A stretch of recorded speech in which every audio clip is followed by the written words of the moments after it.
Welcome back to Peace, Love and Tarot. This reading is for Aquarius, Sun, Moon or Rising. Aquarius, this is your intuitive tarot reading for May the 4th to the 17th. It's for a 2-week period. I've been a bit sick, so I'm bringing you a fortnightly reading this time. What we have for you is the Warrior Woman Oracle card. We have Santosha behind that. We have the Ace of Pentacles, the High Priestess, Ace of Wands, Five of Swords, the Energy of Death, and the Seven of Wands. So we have such strong new beginning energy here for you, Aquarius. You know, Ace of Wands and Ace of Pentacles, double aces, double divine gifting. Absolutely beautiful. I feel that there is, obviously something that needs to come to pass, to end, to be released in order to make the energetic space for those new beginnings to come in for you. And I think it's going to be a welcome release because we see a certain amount of struggle energy here. But it's your time this fortnight, Aquarius, to rise up like that warrior and to, have that strength to surrender to the energy of death that wants to wipe that slate clean for you. So before we go to the tarot, I'll come over here to the oracle cards. We have Santosha here. Now, Santosha is the energy of contentment. So I really feel that this is what is on offer for you. This is what is waiting for you in these new beginnings, should you be able to surrender to the ending energy that we have here. And we have Warrior Woman. Now, Warrior Woman is about answering your deepest calling. So ask yourself, Aquarius, is there a burning desire within you, something that you really feel called to pursue in your life that maybe you haven't been doing? Maybe that's why this release needs to happen, to get you back on your life path, to reconnect you with your passion and purpose. So I'm going to read that one out to you and then we'll go to the tarot. You are here for a reason. You're being called to bravely pave a path. Have you answered your highest and deepest calling? Having a heart and soul-led life is not all fluffy and smooth sailing. Living a heart and soul-led life requires courage to triumph over fear. So often our greatest fears are the gatekeepers to our greatest gifts. And the more resistance we have towards answering the call, the more it is important to our soul's growth. Sometimes fear is an indication that we're facing the right way.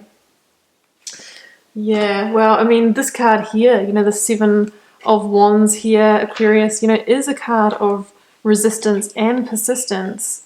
Maybe a situation that you've been in has been, blocking you from answering your highest call. You've been resisting something. I feel like you've been in a situation where you've really felt like you've had to swim upstream continuously to keep it going. The Five of Swords can be that energy of conflict, be it internal or external. So think for you in your life, what is the situation that you felt conflicted in? Obviously it can relate to the big areas of our lives, our relationships, our work, our friendships, our family dynamics. The Five of Swords is that kind of feeling of, it can be, the more argumentative energy, the more toxic kind of energy here as well. And with the Seven of Wands, we see somebody who's, up for the battle, who's having to defend themselves and protect themselves from, these phantom wands here that we see coming up at them. So I feel like you felt, like you've had to kind of constantly fend off or protect or fight a situation. And there is a sense of the energy, dwindling from that. And it really is time under that death energy to release that. Here in the Seven of Wands, we also see, the warrior spirit, the same as we see in the oracle card here as well. So it really shows me that you have enough energy left in the tank to make this transition, to see this one through. But then it's important to use that energy in the right direction, rather than, staying in a situation where you're really just, battling through, just, having to use, grit your teeth and sheer will to be in it. Sometimes our relationships feel like that. Sometimes our jobs feel like that. At a number 5, whenever I see the 5s in tarot, I say that, the 5, is the number of conflict. It's also the number of change. So I always say that the antidote to conflict is change. There needs to be change in order to move past the situation, in order to, clear those energies. And the change is this death energy here, guys. So the death energy comes in when a situation needs to come to pass, to end. And it does so that the slate is cleared, and from that kind of new opening, the new beginnings can come in for you. So when we see the death energy, we need to surrender and allow that process to happen. Because everything in our life goes in cycles or seasons. So I always say, there's nothing more certain in life than that cycle of, birth, death, and rebirth. The death energy comes in to bring you through that cycle so that you can, enter a cycle where you are, rising from those ashes like the phoenix and, entering into new chapters in your life. Because, the promise with the death energy is that there's a new dawn, a new day. Here we almost see that big coin, rising on the horizon. But it asks you first, what are you willing to let go of? What are you willing to release in order to allow that in? And there's real transformation as well. Death flies the alchemical transformation flag here. Death is the transformation card. So it's saying you really are going through a deep transformation this fortnight if you can surrender to this energy.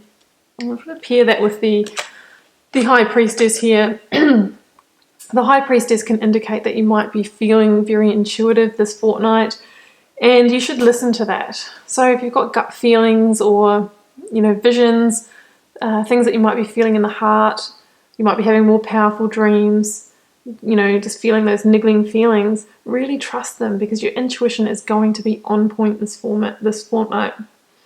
The High Priestess can also be truth coming to light. She's the revealer of mysteries. There might be some information that reveals itself about the situation, which, is a nudge that you need to surrender to the death energy and accept that sometimes, cycles need to come to an end. So that's what I'm seeing here.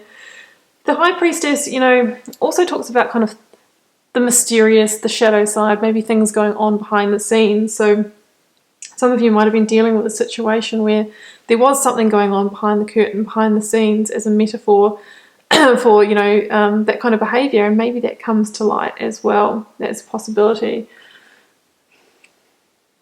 But it's very exciting because if you can release that Aquarius, you've got double aces coming in here, Ace of Pentacles and Ace of Wands. The aces in tarot are new beginnings, and as number one in each of the suit of the tarot, these cards are the seeds of new beginnings. And we know that any seed that we plant, it needs to be loved and nurtured and watered in order to grow and expand. Now here you have the seeds of the Pentacle suit and the Wand suit. So the Pentacles is associated with our material, tangible assets, how we make our money, our sense of stability and security, our homes, our jobs. And the Wands is our power, passion, purpose, enthusiasm, energy. For some of you, this could be a passionate new offer coming in.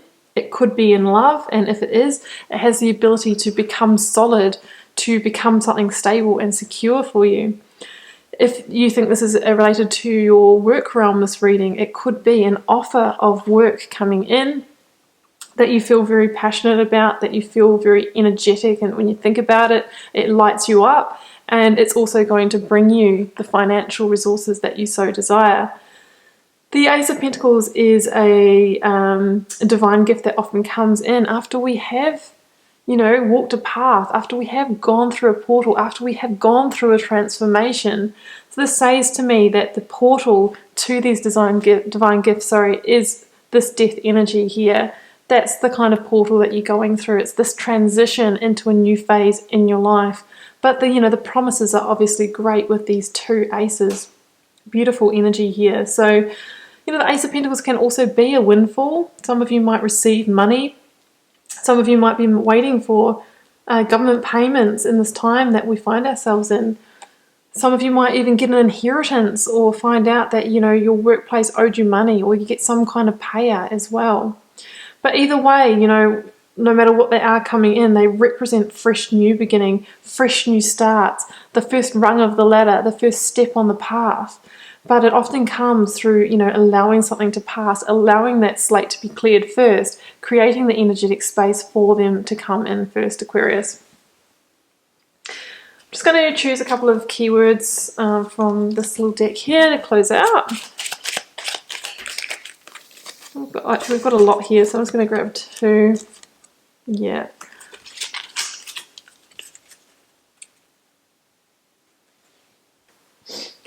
Okay guys, so we have prudence, which is exercising a certain amount of caution in a situation. So just be sure that you are, not jumping into things, that you are being cautious of others, especially when the swords are out, right? With the swords energy, if you're in a situation that is, a little bit, there's conflict involved or harsh words or a little bit of nastiness, just make sure that you are, cautious as well. And surrender. Well, we talked about that so much with the death energy. That really is the key to allowing endings to happen, to clearing the slate, is that we have to surrender. We have to accept that sometimes there's endings, sometimes there's beginnings. Sometimes we're in a season of summer where we're, in love or at the height of our career and just loving an opportunity. And sometimes it's the winter where it's time for that to close. And we need to accept that, because when we close a chapter, we get to then, open a new one, and those openings are coming in for you. So Aquarius, I'm going to leave it there. I hope you enjoyed the reading. Do feel free to leave me a comment, because I always love to know if it resonates for you. And it's a general reading, so it won't be everybody's reading. And yeah, I'll see you back here next week for another one.